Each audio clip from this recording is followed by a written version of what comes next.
আসসালামু আলাইকুম ওয়া রাহমাতুল্লাহি ওয়া বারাকাতুহু। আলহামদুলিল্লাহ ওয়াসসালাতু ওয়াসসালামু আলা রাসূলিল্লাহ, আম্মা বা'দ। আউযু বিল্লাহি মিনাশ শাইতানির রাজীম। ওয়া মান ইয়াকফুর বিল ঈমান ফাকাদ হাবিতা আমালুহু ওয়া হুয়া ফিল আখিরাতি মিনাল খাসিরিন। وقال صلى الله عليه وسلم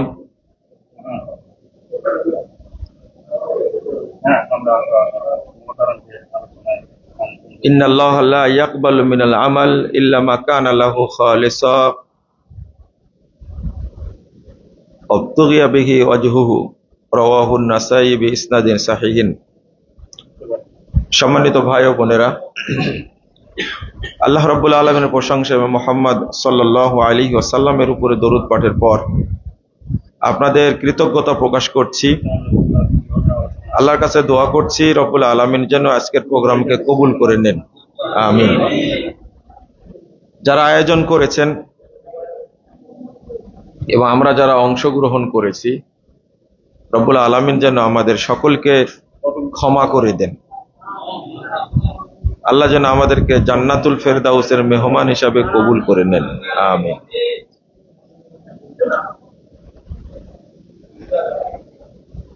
মসজিদ ছোট, লোক বেশি, অল্প সময় আলোচনা করব। আপনারা একটু মনোযোগ দিয়ে শোনার চেষ্টা করবেন। আমরা চলে যাবো এখান থেকে, উনি আর আলোচনা করবেন না। আলোচনা কমিটি করতেছেন, এখন আলোচনা হবে না, যেগুলি শুরু হয়ে গেছে 20-25 মিনিট আলোচনা করে চলে আসবে।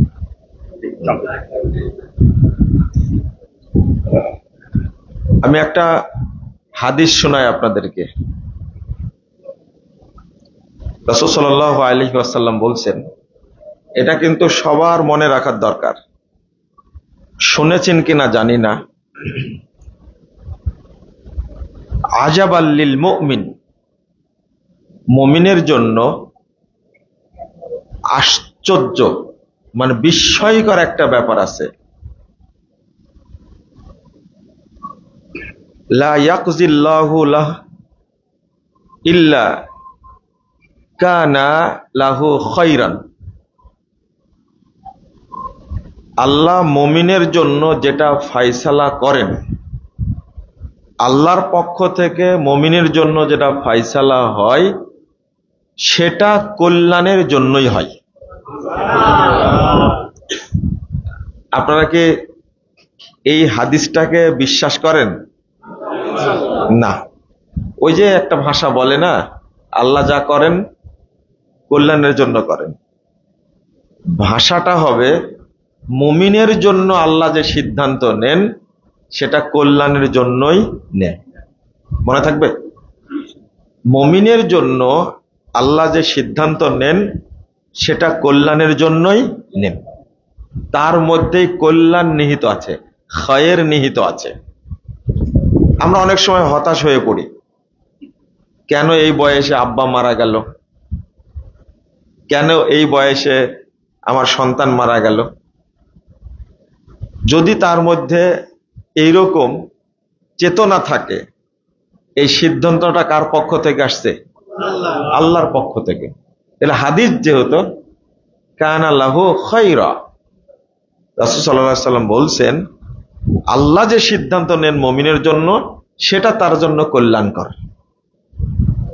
আমাদের মনে থাকবে তো? আজকে আপনাদের কেউ কেউ মনে করছেন যে বৃষ্টিতে অনেক সমস্যা হয়ে গেল, এই বৃষ্টিটা কে নামাইছেন? এটা বিশ্বাস আছে? আমরা তো আলহামদুলিল্লাহ মুমিন, তাই না? আল্লাহকে বিশ্বাস করি না? এর মধ্যেই কি আছে আপনারা বলতে পারছেন না, মানে মনে বিশ্বাস নাই। না না, বিশ্বাস নাই। এই যে ঘাটতি যাকে বলে, আপনি অনেক কিছু করছেন, উদ্দেশ্য কি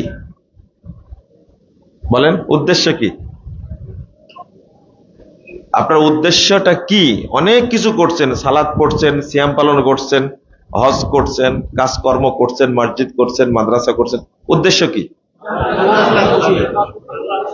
আল্লাহর সন্তুষ্টি অর্জনের মাধ্যমে জান্নাত, তাই না? আচ্ছা, যদি এটাই হয় তাহলে ওই পথেই কাজটা করা লাগবে যেই পথে আল্লাহ সন্তুষ্ট হবেন, তাই না? আল্লাহ সন্তুষ্টি ছাড়া তো জান্নাত দিবেন না, তাই না? আল্লাহ সন্তুষ্টি ছাড়া জান্নাত দিবেন না। তো আমাদের প্রতিটা কাজের ব্যাপারে যখন হিসাব করবেন তখন দেখবেন যে আমরা হয় শিরকে জড়িয়ে আছি, না হলে বেদাতে জড়িয়ে আছি। যেমন একটা উদাহরণ আপনাদেরকে বলি, আল্লাহ রাব্বুল আলামিন বলছেন, ওয়ামাই ইয়াকফুর বিল ঈমান ফাকাদ হাবিতা আমালু, যার ঈমানে ত্রুটি আছে তার সব আমল বাতিল। সূরা মায়েদা 5 নম্বর আয়াত, খেয়াল করেন, যার ঈমানে ত্রুটি আছে তার সব আমল কি? বাতিল। আর যত আমল আছে তার মধ্যে শ্রেষ্ঠ আমল হলো সালাত, তাই না? আকীদার পরে সর্বশ্রেষ্ঠ আমল কি? সালাত। এখন আকীদায় ত্রুটি থাকলে আল্লাহ বলছেন সব আমল কি? বাতিল। উদাহরণ, প্রথম, এই কাজগুলো যে করব আল্লাহর উদ্দেশ্যে, আল্লাহকে সন্তুষ্ট করার জন্য, কিন্তু আল্লাহকেই চিনি না। আল্লাহকে কি চিনি না। যেমন একটা উদাহরণ, অধিকাংশ মানুষ বিশ্বাস করে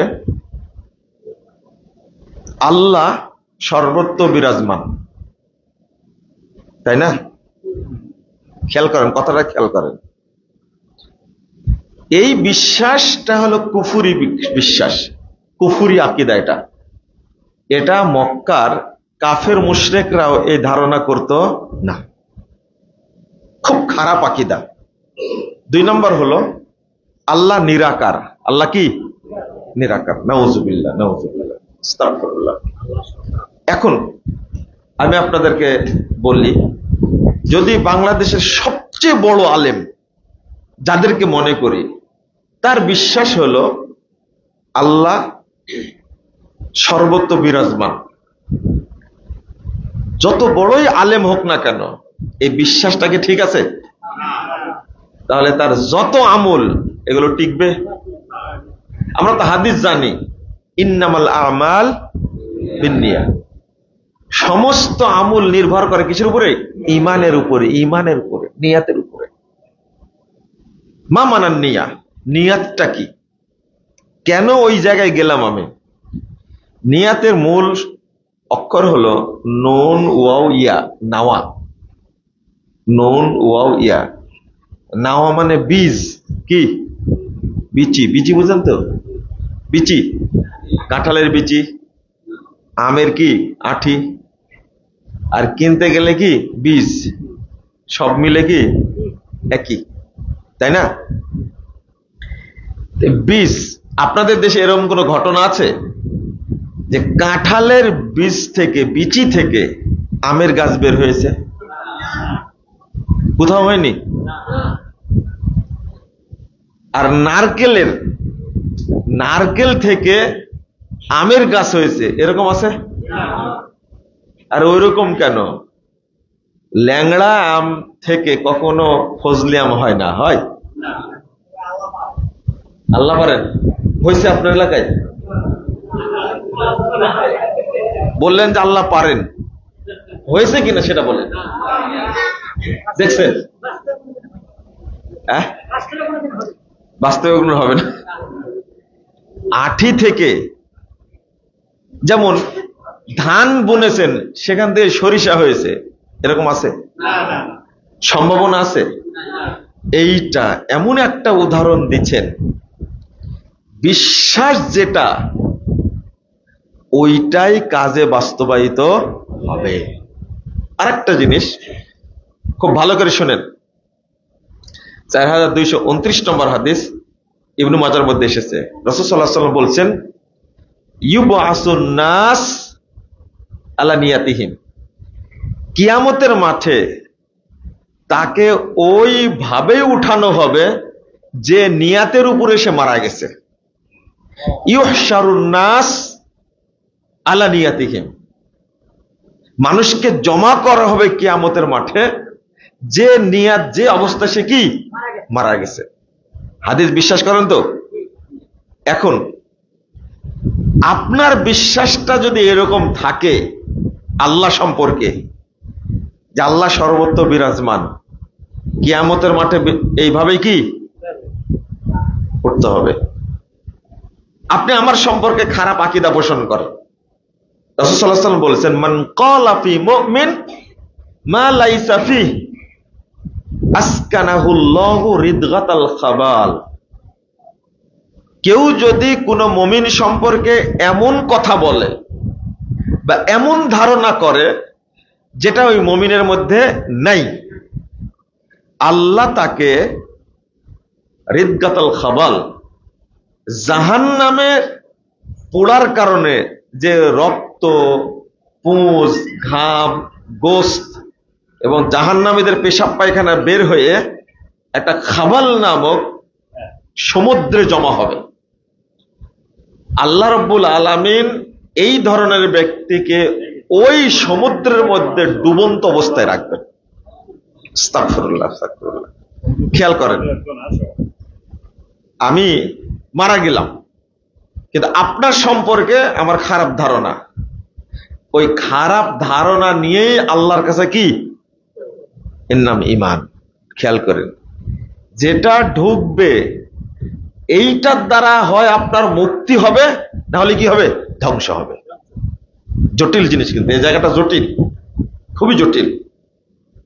আল্লাহ রাসূল সাল্লাল্লাহু আলাইহি ওয়াসাল্লাম ব্যাখ্যা দিয়ে বলছেন, লা ইয়াস্তামিউ ফি কলবি ইমরিন আল কুফর ওয়াল ঈমান। কখনো একজন মানুষের অন্তরে কুফর এবং ঈমান দুইটা এক জায়গায় হয় না। ওয়াল আমানা ওয়াল খিয়ানা, খিয়ানত এবং আমানত কখনো এক জায়গায় হয় না। আল কিযবু ওয়াস সিদক, সত্য এবং মিথ্যা কখনো এক জায়গায় হবে না। কঠিন জিনিস একটা। তা আমি বুঝাতে চাচ্ছি, এই ঈমানটা যতদিন ফ্রেশ না হবে আপনার কোন কর্ম আল্লাহর দরবারে কবুল হবে না। বর্তমান যুগে যেমন আমরা শুধু সালাত নিয়ে পাগল, কি নিয়ে? সালাত নিয়ে পাগল, কিন্তু আকীদা ঠিক নেই। কিয়ামত পর্যন্ত যদি এই আকীদা নিয়ে নামাজ পড়ে, যার উদ্দেশ্যে পড়ছি তাকেই চিনি না। আমরা বলি আল্লাহ কোথায় আছেন? আরশে আছেন। মাশাআল্লাহ, আলহামদুলিল্লাহ। আল্লাহ কোথায় আছেন? আরশে আছেন। আল্লাহর সিফাত আছে না নাই? আল্লাহর হাত আছে তার মতো, আল্লাহর মতো চোখ আছে। আগে এইটা করেন, আগে কি এই বিশ্বাসটা জরুরি। এখন একজন ব্যক্তি 96 বছর যাবৎ বুখারী পড়াচ্ছে। কয় বছর? 96 বছর বা 70 বছর। কিন্তু ওই লোকটার ছোট্ট আকীদা হলো আল্লাহ সর্বত্র বিরাজমান। ফায়সালা কি দিবেন? 96 বছর বুখারী পড়ানোর কোনো মূল্য আল্লাহর কাছে আছে? আল্লাহকেই চিনে না। এজন্য রাসূল সাল্লাল্লাহু আলাইহি সাল্লামের কাছে একজন সাহাবী মুআবিয়া সুলামি রাদিয়াল্লাহু আনহু, 537 নম্বর হাদিস, সহিহ মুসলিমের মধ্যে এসেছে। রাসূল সাল্লাল্লাহু আলাইহি ওয়াসাল্লামের কাছে এসে বলছেন যে আমার একটা ছাগল হারায় দিয়েছে, একটা বাচ্চা মেয়ে ছাগল হারায় দিয়েছে। তা ছাগল হারানোর কাছে আমি তাকে এক থাপ্পড় দিয়েছি। সাহাবী নিজেই বলছেন, ফাআযযামা যালিকা আলাইয়া। আল্লাহ রাসূল বিষয়টা খুব কড়া ভাবে দেখলেন যে তুমি একটা ছাগল হারাই দিল, তো বাচ্চাটাকে মারলে কেন? আমরা হলে কি করতাম? মারতাম তো মারতাম, ও চাকরি শেষ, তাই না? রাসূল সাল্লাল্লাহু আলাইহি ওয়াসাল্লাম বললেন, কেন মারলে? সাথে সাথে বলছেন যে আফালা উতিকুহা ইয়া রাসূলুল্লাহ, আল্লাহ রাসূল আমি তাকে আজাদ করে দেব, আর রাখবো না, ও মুক্ত হয়ে যাবে, জীবনযাপন করবে, আমি তাকে আর চাকরানি দাসী রাখবো না। তাহলে রাসূল বললেন যে ঠিক আছে, ফাতিনি বিহা, তুমি তাকে আমার কাছে নিয়ে আসো। সাহাবী বলছেন আমি নিয়ে গেলাম, ফাতাইতুহু বিহা, আমি তার কাছে তাকে নিয়ে গেলাম। রাসূল সাল্লাল্লাহু আলাইহি ওয়াসাল্লাম তাকে প্রশ্ন করলেন, খেয়াল করেন গুরুত্বপূর্ণ কথা, জিজ্ঞেস করলেন প্রথম কথা, আইনাল্লাহ, বলো তো আল্লাহ কোথায়? তো এই মহিলা চাকরানি বাচ্চা মেয়েটা জবাব দিচ্ছে ফিস সামা, আল্লাহ কোথায়? আসমানে। 2 নম্বর প্রশ্ন, মান আনা, আমি কে? তখন বলছে যে আনতা রাসূলুল্লাহ, আপনি কি? আল্লাহ রাসূল। এই হাদিস থেকে বোঝা গেল এই মৌলিক 2টা জিনিস সম্পর্কে আগে বেশি জানতে হবে, আল্লাহ সম্পর্কে, আর যাকে দেখে যার অনুসরণে আল্লাহর ইবাদত করব তার সম্পর্কে। এই কথা বলা মাত্র আল্লাহ রাসূল বললেন আতিকহা ফাইন্নাহা মুমিনা, তাকে তুমি আজাদ করে দাও, বাচ্চাটি একটা মুমিন বাচ্চা। বলেন আলহামদুলিল্লাহ। মেয়েটি মুমিনা, কত সুন্দর সার্টিফিকেট দিয়ে দিলেন, আর কিচ্ছু জিজ্ঞেস করলেন না তাকে, তুমি নামাজ পড়ো কিনা জিজ্ঞেস করলেন? জিজ্ঞেস করেনি। তোমার বাড়ি কোথায়, তোমার নাম কি, কোন গোষ্ঠীর? শুধু 2টা প্রশ্ন, আল্লাহ কোথায়? বলে দিলে আল্লাহ আসমানে। 2, আমি কে? আনতা রাসূলুল্লাহ, আপনার রাসূল। তাহলে এই বাচ্চা মেয়েটা আল্লাহকেও চিনে, রাসূলকেও চেনে। বলে দিলেন ওকে আজাদ করে দাও, ওকে আর দাসী হিসাবে রাখার দরকার নাই। খেয়াল করেন, তা আমরা এখন পর্যন্ত জানতে পারিনি যে আগে কোনটা জানতে হবে আমাকে, তাই না? না হলে বাংলাদেশের মাদ্রাসার অভাব আছে, আলেমের অভাব আছে? অভাব নাই। মসজিদের অভাব আছে, ইমামের অভাব আছে, কিন্তু অধিকাংশ মানুষ আল্লাহকে না চিনার কারণটা কি? উত্তর দেন। আপনি যার উদ্দেশ্যে সব ইবাদত করবেন তাকেই চিনেন না, তার সম্পর্কে ভুল ধারণা। ইমাম ইবনে বাজ রাহিমাহুল্লাহ, তাকে একবার প্রশ্ন করা হয়েছিল যে ব্যক্তি বিশ্বাস করে আল্লাহ সর্বত্র বিরাজমান, তার পিছনে কি নামাজ পড়া যাবে? তিনি উত্তর দিচ্ছেন মাইয়াতাকিদু আন্নাল্লাহা ফি কুল্লি মাকান ফাহুয়া দাল্লুন মুদিল্লুন কাফিরুন। আস্তাগফিরুল্লাহ। লা ইত্তাখাযু ইমামা ওয়া লা ইউসাল্লা খালফা। যে বিশ্বাস করে আল্লাহ সর্বত্র বিরাজমান সে পথভ্রষ্ট, মানুষকে পথভ্রষ্ট করে, সে কাফের। একবারে পরিষ্কার জবাব, পরিষ্কার।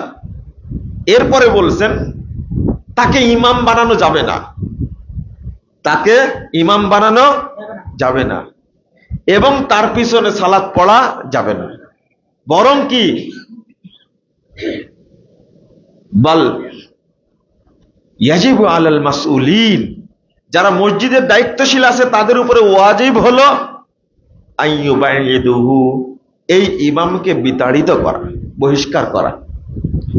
এবার দ্বিতীয় পয়েন্টে আসি, রাসূল মুহাম্মদ সাল্লাল্লাহু আলাইহি সাল্লাম সম্পর্কে আমাদের ধারণা কি? আল্লাহর নবী মুহাম্মদ সাল্লাল্লাহু আলাইহি সাল্লাম শুধু কি সালাতের জন্য অনুসরণীয়, না সব ক্ষেত্রে? সব ক্ষেত্রে। তাহলে প্রথম বলি, আমরা এই দেশের মানুষ বিশ্বাস করি অধিকাংশ নবী মুহাম্মদ সাল্লাল্লাহু আলাইহি সাল্লাম নূরের তৈরি। কিসের তৈরি? নূরের তৈরি।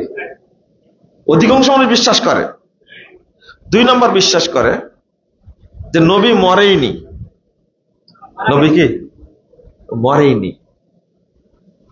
বাংলাদেশের অধিকাংশ মানুষ নবীকে এইভাবে চিনে।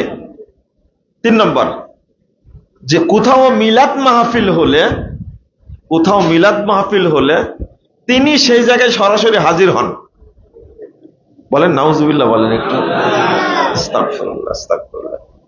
চিন্তা করেন, যে নবী আমাকে সুপারিশ করে নিয়ে জান্নাতে যাবেন, সেই নবীর সম্পর্কে আমার আকীদাগুলো কি? ভুল, কুফরি আকীদা।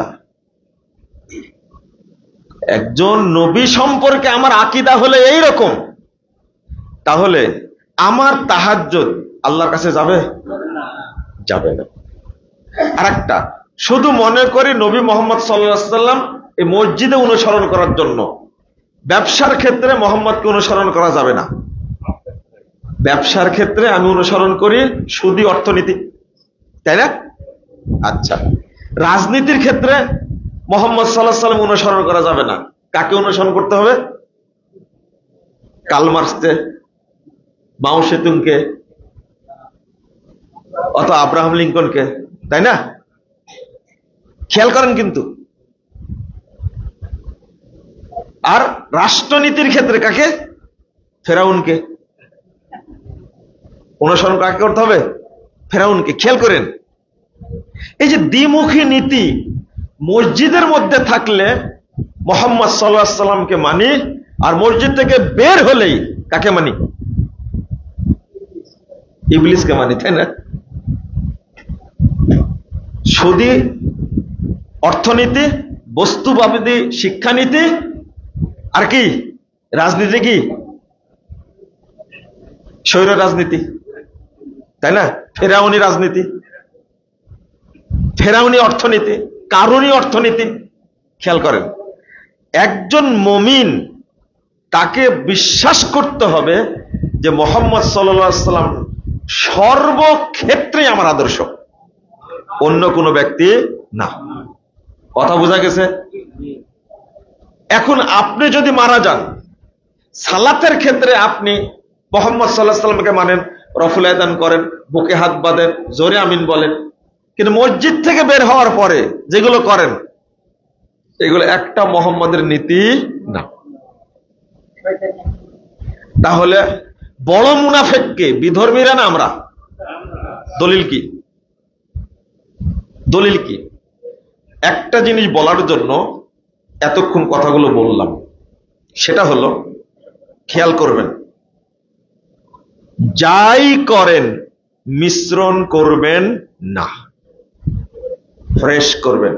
একটা তিনটা শব্দ বলবো, আপনারা মুখস্থ রাখার চেষ্টা করবেন। এক, আত-তাওহীদ ফিল ইবাদাহ, ইবাদতের ক্ষেত্রে তাওহীদ হলো একমাত্র ইবাদত কার জন্য? আল্লাহর জন্য।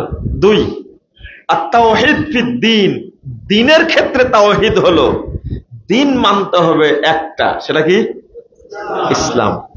আর এটাকে কারোর সাথে মিক্সচার করা যাবে না। তিন, আত-তাওহীদ ফির রিসালাহ, রিসালাতের ক্ষেত্রে একজন ব্যক্তিকে মানতে হবে, তিনি হলেন মুহাম্মদুর রাসূলুল্লাহ সাল্লাল্লাহু আলাইহি ওয়াসাল্লাম, এর সাথে কাউকে অ্যাড করা যাবে না। কিন্তু আমরা আজকে এক আল্লাহর ইবাদত করতে গিয়ে কি কি করছি? কি চমৎকার ব্যাপার, লা হাওলা ওয়ালা কুওয়াতা ইল্লা বিল্লাহ। যেমন আমরা এক আল্লাহকে মানব, কিন্তু এর সাথে একজন ব্যক্তি মসজিদও সেজদা করে, আবার মাজারও সেজদা করে, তাই না? কবরও সেজদা করে। এক থাকলো না মিক্সচার হয়ে গেল? মিক্সচার হয়ে গেল। মক্কাতেও যাই, মন্দিরেও যাই, যাই না? মক্কাতে যাই, মন্দিরেও যাই, লা হাওলা ওয়ালা কুওয়াতা ইল্লা বিল্লাহ। চিন্তা করেন, গতকাল রাত্রিতে আল্লামা দেলোয়ার হোসেন সাঈদী রাহিমাহুল্লাহ, তার সাথে তো অনেকদিন ছিলাম, 3 মাস 22 দিন একসঙ্গে ছিলাম। তার বক্তব্য শুনে আমি হতবাক হয়ে গেলাম যে কতদিন আগে এই বর্তমান মন্দির পূজার বিরুদ্ধে যে বক্তব্য রাখছেন, একবার গলা ফাটায় বক্তব্য রাখছেন তিনি। মানে এই ভাষাটা বলেছেন, মন্দির আর মক্কা কি এক জায়গা? মসজিদ আর মন্দির কি এক না? একজন মুসলিমের মাথা নত হবে আল্লাহর সামনে মসজিদে, মক্কায়, কিন্তু মন্দিরে নত হবে না, মাজারে, কবরে, খানকায়, পীরের সামনে নত হবে না। এই যে মিক্সচারটা হয়ে গেল, কি হয়ে গেল? মিক্সচার হয়ে গেল। 2, আমি একটা আয়াত বলছি, আপনাদের বললাম না বড় মুনাফিক কারা, বড় কাফের কারা। আল্লাহ রাব্বুল আলামিন বলছেন যে ইয়াকুলুনা নুমিনু বিবাজ ওয়া নাকফুরু বিবাজ ওয়া ইউরিদুনা আন ইয়াত্তাখিযু বাইনা যালিকা সাবিলা। 150 151 নম্বর আয়াত সূরা নিসা। আল্লাহ বলছেন তারা বলে আমরা কিছু নিব আর কিছু কি বাদ দেব, আর এই দুইটা মিলে কিছু কাটছাট করে সুন্দর একটা পথ তৈরি করব। বর্তমান বাংলাদেশের সকল রাজনৈতিক দল এই তালটাতে আছে, তাই না? হ্যাঁ, বর্তমান এই যে তত্ত্বাবধায়ক সরকার যাকে আপনারা বসাইছেন, তাই না, যাকে আপনারা বসাইছেন, তারা সুন্দর একটা পলিসি তৈরি করছেন। জুলাই সনদ বলেন, সংবিধান বলেন, ওই যে সংস্কার কমিশন জমা দিয়েছে যেটা, হ্যাঁ, রাজনৈতিক দলগুলো এখন করতেছে। কোথা বুঝেন তো কি করলাম, কাদের দায়িত্ব ছিলাম। আজকে প্রতিদিন শিরোনাম দেখবেন যে তত্ত্বাবধায়ক সরকার, কি বলে ওই অন্তর্বর্তীকালীন সরকার আর এই কি সংস্কার কমিশন জাতির সাথে প্রতারণা করেছে। আজকে শিরোনাম দেখবেন, কেন জানেন? এরা জাতি আলাদা, যারা রাষ্ট্র সংস্কার করতে গেছে এরা কি জাতে আলাদা। কেউ বাঙালি জাতীয়তাবাদে বিশ্বাস করে না, ইসলাম তো দূরের কথা। ওরা সব বিশ্বাস করে ইন্ডিয়া, আমেরিকা, ব্রিটেন, এই লুচ্চাপুনা সংস্কারকে তারা বিশ্বাস করে। নাউজুবিল্লাহ, আস্তাগফিরুল্লাহ। কেন? আজকে রাজনৈতিক দলগুলো মাথায় এক থাবা পাছায় এক থাবা দিচ্ছে, কি জন্য? আপনারা তো বসাইছিলেন, একটা সমিতি বসাই দিয়েছিল না, সমিতি বুঝেন তো? শোনেন, এখন তারা চাচ্ছিল কি এমন একটা সংবিধান তৈরি করব, টুপিওয়ালাও খুশি থাকবে আর কি মুসালাও খুশি থাকবে, শিক্ষিত লোকেরা খুশি থাকবে, ইসলামপন্থীরা খুশি থাকবে, দাঁড়িয়ালারা খুশি থাকবে, কেউ চিৎকার করবে না। এমন একটা জিনিস জমা দিছে, যেটা বাংলাদেশে চলার কোনো অবকাশ নাই, খুশি করতে গিয়ে। আর আল্লাহ বলছেন এর পরের ভাষাটা, উলাইকা হুমুল কাফিরুনা হাক্কা। যারা দুইটা মিক্সচার করে পথ তৈরি করতে চায় এরাই হলো অরিজিনাল কাফের, ফ্রেশ কাফের। অরিজিনাল বুঝেন তো? হ্যাঁ, নির্ভেজাল বুঝেন তো? ফ্রেশ, কোন ভেজাল নাই এদের কুফুরিতে। কে বলছেন? আল্লাহ বলছেন। এই জন্য বিধর্মীরা অরিজিনাল কাফের না। যারা আল্লাহর প্রতি ঈমান আনার পরে আল্লাহর সঙ্গে আরেকজনকে অ্যাড করেছে, ইসলামের সঙ্গে আরো কিছু অ্যাড করেছে, মুহাম্মদ সাল্লাল্লাহু আলাইহি সাল্লামকে শুধু মানতে পারেনি, মানছে পীর, ফকির, গৌস, কুতুব, ইমাম, মুর্শিদ, তারপরে কি আবদাল, এদেরকে মানে মুহাম্মদ সাল্লাল্লাহু আলাইহি সাল্লামের সাথে কি করেছে? মিক্সচার করেছে। আল্লাহ রাব্বুল আলামিন বলছেন যারা এই ব্রেনটা দিয়েই কাজটা করেছে, মিক্সচার করেছে, তারাই হলো প্রকৃত কাফের। তাহলে বলেন তো, যারা মুশরিক তারা মুশরিক, যারা কাফের তারা কাফের, তাদের কাজ করছে। কিন্তু আল্লাহ রাব্বুল আলামিন বলার কারণটা কি? কারণটা হলো এরা মানলে এক আল্লাহকে মানবে, কিন্তু এক আল্লাহর সাথে আরেকটা কি করেছে? আচ্ছা, বিধর্মীরা কি আল্লাহকে মানে? শোনেন, আচ্ছা, আবু জাহাল কোনদিন কি আল্লাহকে সেজদা করেছে? কোন রেকর্ড আছে? আল্লাহকে কোনদিন মানছে? আবু লাহাব, উতবা কোনদিন মানছে না। আমি মনে করি ওরা অনেক ভালো আমাদের মতো মুনাফিকের চেয়ে, ওরা অনেক ভালো। কারণ ওরা কোন কাবায় সেজদা দেয়নি, কোনদিনই না, রেকর্ড নাই। আর আমরা এমন মুনাফিক, আল্লাহ এমনি বলছেন উলাইকা হুমুল কাফিরুনা হাক্কা। কারণ আল্লাহকে অপমান করেছে, নবীকে অপমান করেছে, দ্বীনকে অপমান করেছে। তাহলে বিশ্বাসের ক্ষেত্রেই আমরা ইমানদার থেকে কি হয়ে গেছি? আউট হয়ে গেছি, ঈমান নষ্ট হয়ে গেছে। আমার কথাগুলো আপনারা বুঝবেন, ইনশাল্লাহ আরো 5-7 বছর পরে। এখন বুঝবেন না, আগে 5 বছর গালি দেন, তারপরে বুঝবেন ইনশাল্লাহ। আগে গালি দেন 5 বছর। এই বাংলাদেশে আমরা মুসলিমদেরকে, এই যে শেখ যে বললেন, অধ্যক্ষ আব্দুল মামুন সাহেব বললেন যে মানে এই মুসলিমদেরকে যদি একটা নীতির উপরে জমা করতে পারতাম, আমরা তালেবান পন্থী না। তালেবানের আকিদা খারাপ, তালেবানের সুফি আকিদায় বিশ্বাসী, ওরা মাজার পূজারী। কথা বোঝা গেছে? ওরা মাজার পূজারী, কবর পূজারী, ওরা সুফিবাদে বিশ্বাসী। সুফিবাদ মানে সবকিছুকে আল্লাহ মনে করে, তারা সবকিছুর মধ্যে আল্লাহ বিরাজমান, নাউজুবিল্লাহ। তালেবানে বিশ্বাস না, কিন্তু তাদের নীতি একটা, শুনে নেন, তারা আমেরিকার কাছে আপোষ করেছে? করেনি। তারা কিন্তু একটা আমেরিকা তাড়াই দিয়েছে তাদেরকে, আর একটা সরকার বসাইছে, তার বিরুদ্ধে যুদ্ধ করেছে, এরপরেও আমেরিকার কাছে কি করেনি? আপোষ করেনি। তারা টিকে আছে, মরেছে কিন্তু টিকে আছে। এখন আফগানিস্তানে ক্ষমতায় কারা? তালেবানরা।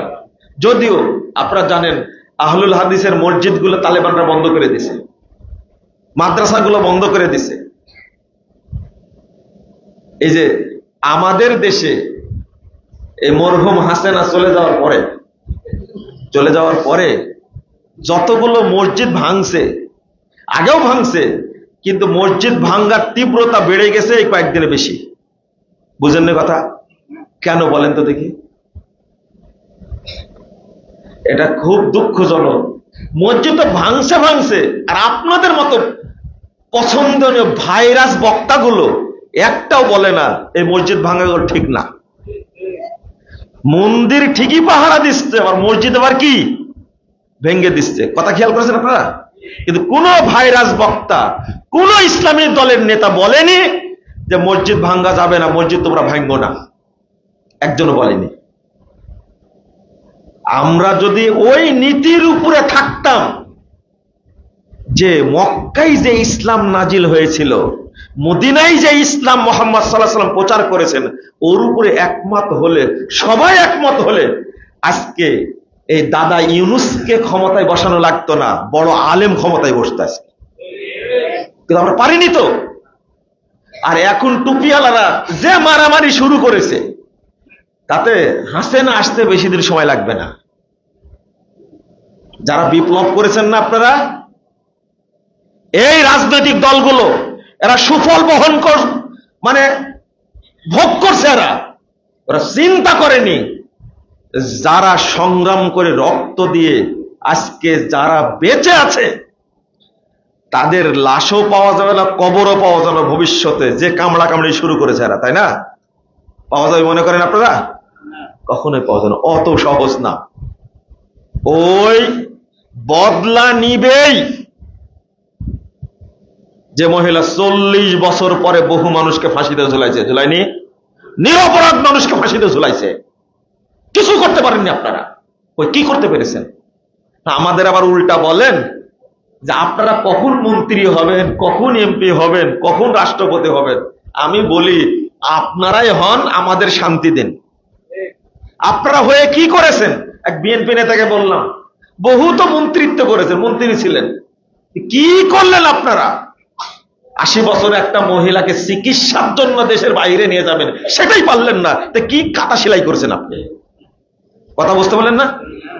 একজন জামাত ইসলামের এক ভাইয়ের সাথে আমার খুব পরিচিত, তিনি বড় আলেম, তাকে আমি বললাম হাসতে হাসতে, এত বড় টাকা ব্যক্তিকে ফাঁসির কাজটা ঝোলালো, যে আপনার এত দাপট দেখায় কি লাভটা করলেন বলেন তো দেখি।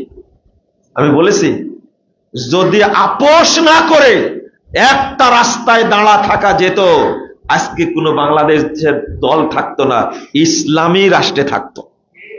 এটা আমার বিশ্বাস। আর ওই জায়গায় রহমত হবে, ওই জায়গায় রহমত হবে। আমি আজও বলছি, শোনেন, বাংলাদেশে বেশি সময় থাকছে অনির্বাচিত শাসক, তাই না? অনির্বাচিত না? এরশাদ কয় বছর ছিল? নির্বাচিত ছিল। জিয়াউর রহমান কয় বছর ছিলেন? নির্বাচিত ছিল। ফখর উদ্দিন ছিল নির্বাচিত। আর আপনাদের যে আগে চলে গেল যে এখন দিল্লিতে ঘুমাচ্ছে, আরামে নাক ডেকে ঘুমাচ্ছে, নিরাপদে চলে গেছে। কয় বছর ছিল? শোনেন, এগুলোকে নির্বাচন হয়েছিল? কাকে শিখান? সব মিলে যোগ দেন তো। এই যে আজকে 50-51 বছর হয়ে গেল বাংলাদেশ, এই 51 বছরের মধ্যে কয় বছর নির্বাচিত সরকার ছিল? ছিল বেশি ছিল কি? এখন যেটা আছে এটা কারেন্ট, একবার নগদ নগদ তাজা। এটা কি নির্বাচিত? বলেন। আপনারা লজ্জা করে না? বাংলাদেশের মানুষের মানসিকতা ওই রকমই, ভালো ব্যক্তি যে চালাবে তাকেই তারা সুযোগ দিবে। ইসলামপন্থী বেশি, কিন্তু আমাদের পরিচালনা করছে গুটি কয়েক নাস্তিক, শয়তান। এই শয়তানদের কারণে আমরা রাষ্ট্রীয় ভূমিকা রাখতে পারছি না। আর কারণ হলো এই নাস্তিক শয়তানগুলো মৌলবীদের টাকা দিয়ে কিনে নেয়। কি দিয়ে কিনে নেয়? টাকা দিয়ে কিনে নেয় মৌলবীদেরকে। এই জন্য মৌলবীরা ঐক্যবদ্ধ হচ্ছে না। কালকে এক কথা বলছে, আজকে আর এক কথা বলছে না। হেফাজতের মুখে আপনি দেন তো, একটু টেপ মারাতে পারেন কিনা? হেফাজত বিশাল শক্তি, একটা বিশাল শক্তি। যান টেপ মারেন, মুখে টেপ মারেন। কি বলছে সরাসরি? চরমনের মুখে টেপ মারেন, তার ভাষাগুলো কি? আর ঐক্যবদ্ধ হবে? আচ্ছা, এর এই কামড়া কামড়ি করতে গিয়ে যদি মারা যান তাহলে কি হবে? যদি মারা যান তাহলে কি হবে? আপনার ধান্দা ছিল এটা যে আমি রাষ্ট্র ক্ষমতায় গিয়ে কি সবকিছু ঠিক করে দেব, তাই না? তার আগে মারা গেলে দুর্ভাগ্য, আমাদের দুর্ভাগ্য।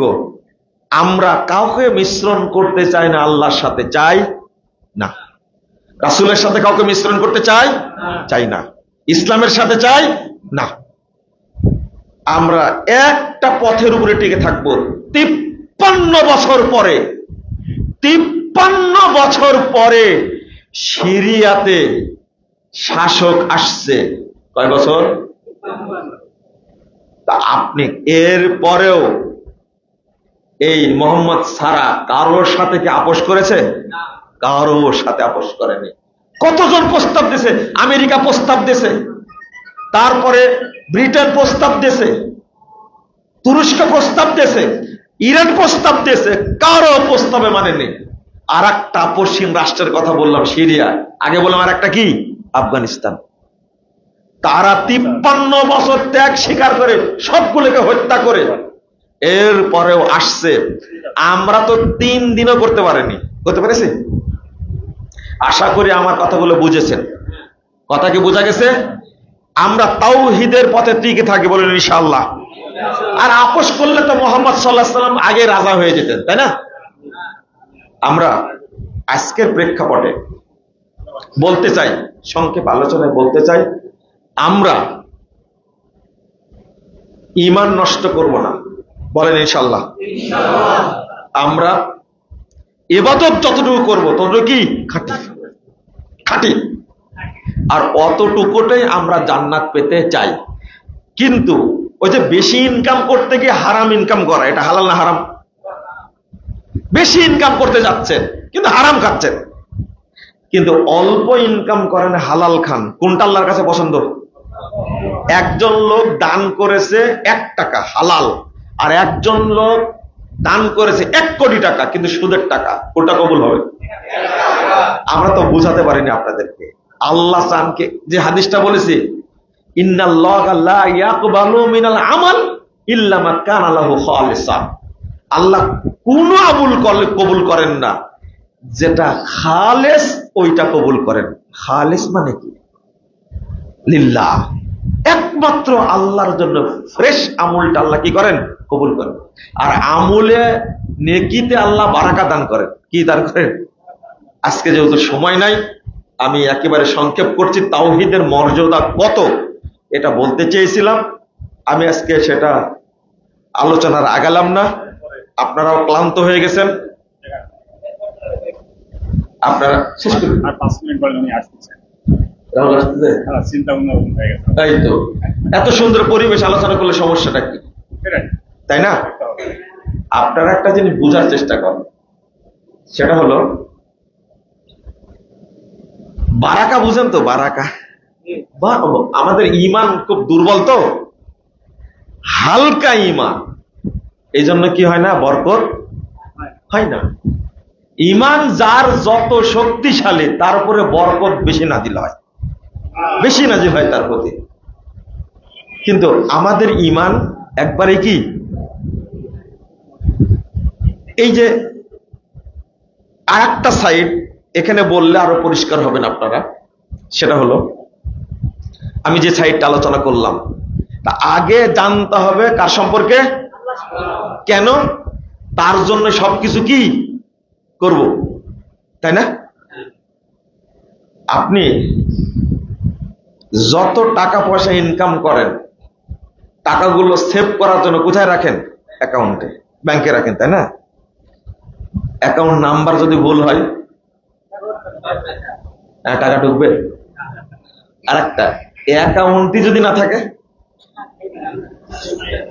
মনে করেন আপনার ছেলে থাকে সৌদি আরবে বা কুয়েতে থাকে, ও টাকা পাঠাচ্ছে কিন্তু আপনার অ্যাকাউন্টই নাই, এমনকি বিকাশ যদি খোলা না থাকে টাকা জমবে?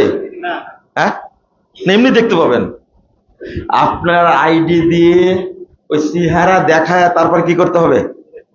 বিকাশ করতে। কারণ সবারই বিকাশ আছে এখানে, তাই না? বাচ্চা কাচ্চা সবার বিকাশ আছে। আমি যেটা বলতে চাচ্ছি সেটা হলো এই আকীদার মানে বুঝটা হলো অ্যাকাউন্ট। কি অ্যাকাউন্ট? এইটা তাওহীদ যদি ঠিক থাকে তাহলে সমস্ত আমল কি জমা হবে, আর যদি ঠিক না থাকে তাহলে কি? আপনার নওগাঁরই একজন লোক আমাকে ফোন দেয় 6 মাস যাবত, কি দেয়? 6 মাস যাবত ফোন দেয়, কিন্তু ফোন দিলেই একজন মহিলা ধরে। কে ধরে? আমার দেখা হলো আমার সাথে মঞ্চে, মানে পরিচিত ব্যক্তি, বন্ধু মানুষ, আমাকে বলছে ভাই নাম্বার দিলেন 6 মাস যাবত ফোন দেই, ফোন দিলে একজন মহিলা ধরে। বলছি যে মুজাফফর বিন মহসিনকে দেন। ভাই আপনি ডিস্টার্ব করেন কেন? তো মুজাফফর বিন মহসিনকে চিনি না আমি। থামেন থামেন। তো লোকটা মহিলা খুব বিরক্ত হয়েছে আমার উপরে, আবার কিছুদিন ওর ফোন দেয় ওই নাম্বারেই। এখন 6 মাস পরে দেখা হয়েছে, মাত্র একটা নাম্বারে কি হয়েছে? আমি যদি নাম্বারটা বলে দিই তাহলে খোঁচাবেন, যেটা আমার নাম্বার তো সবার কাছে আছে, এটা বলবো না। একটা ডিজিট বুঝতে হয়েছে, একটা শুধু, তাও একবার একটু হেরফের হয়েছে, অল্প একটু হেরফের হয়েছে। এনে শিক্ষা আছে, ভালো করে শুনুন কিন্তু। বলেন তো, নাম্বারটা বলাতে আমি বললাম যে এই নাম্বার তো আমার না।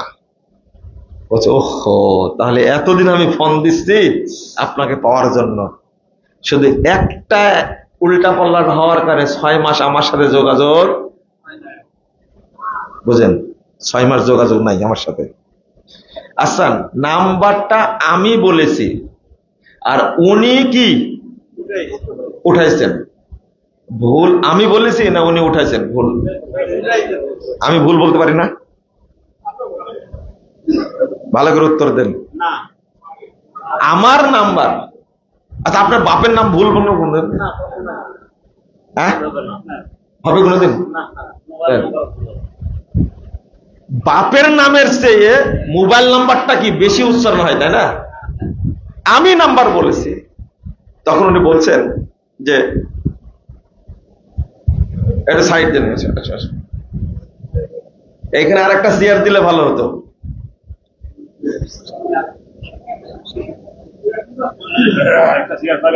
জি,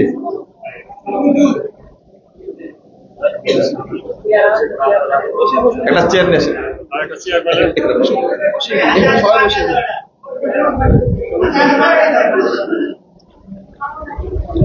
একজনকে চেয়ার নিয়ে আসতে বলেন। আচ্ছা, আমি যেটা বলছিলাম, যদি আল্লাহ প্রদত্ত তাওহীদকে বুঝতে আপনি ভুল করেন, যোগাযোগ কি আল্লাহর সাথে হবে? এটা বোঝাতে চাচ্ছিলাম এতক্ষণ। তাওহীদ, এই আকীদা যদি ভুল থাকে আল্লাহর সাথে যোগাযোগ হবে না। এটা হলো আমার আসল কথা। আপনারা অবশ্যই আকীদার ব্যাপারে খুব কি থাকবেন, সচেতন থাকবেন। 2 নম্বর, সেটা হলো এই 2 মিনিটে শেষ করে দিচ্ছি। সেটা হলো 2 নম্বর, সালাতের ব্যাপারে কি থাকবেন, সচেতন থাকবেন। সালাতের ব্যাপারে সালাতটা যেন শুদ্ধভাবে আদায় করেন, কারণ এই সালাতের মধ্যে ইবলিস শয়তান এত পরিমাণ বেদাত ঢুকাইছে, এই জন্য নামাজ পড়েও মিথ্যা কথা বলি। এমনকি 70 বছর যাবত নামাজ পড়ে কিন্তু জিনা করি, 70 বছর যাবত নামাজ পড়ে সুদ খাই। এর মানে কি জানেন, ইবলিস আমাদের নামাজটা কি করে দিয়েছে, নষ্ট করে দিয়েছে, নষ্ট করে দিয়েছে। আপনি বলবেন যে কিভাবে, কেন গুরুত্ব দিচ্ছেন? 2 রাকাত সালাত যদি আল্লাহ কবুল করেন, কয় রাকাত? 2 রাকাত সালাত কবুল হয়ে গেলে ওই ব্যক্তির দ্বারা জেনা হওয়ার সম্ভাবনা 0 নাই। 2 রাকাত সালাত যদি আল্লাহ কারো কবুল করেন, দেখেন আমি গুরুত্বটা পরে বুঝেছি।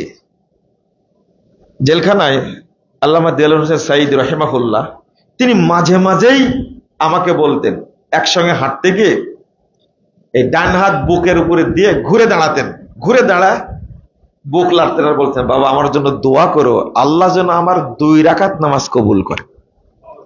আমি বলতাম কি জানেন, আমি বলতাম আল্লাহ আপনার সব ইবাদতই কবুল করুক। তো না না, এত বড় দোয়া চাই না, শুধু 2 রাকাত যেন আল্লাহ কবুল করে, তাহলে আমি মুক্তি পাবো ইনশাআল্লাহ। কয় রাকাত? কথা ছোট কিন্তু পাওয়ার অনেক বেশি, অনেক বেশি। সালাত এমন একটা ইবাদত, রাসূল সাল্লাল্লাহু আলাইহি ওয়াসাল্লাম বলছেন, ফাইন কুবিলা মিনহু কুবিলা সাইরু আমালি। এমন পাওয়ার সালাতের, যদি কারো সালাত কবুল হয়, যত আমল জীবনে করেছে সব অটো কবুল হয়ে যাবে। ওয়াইন রু সালাত কিয়ামত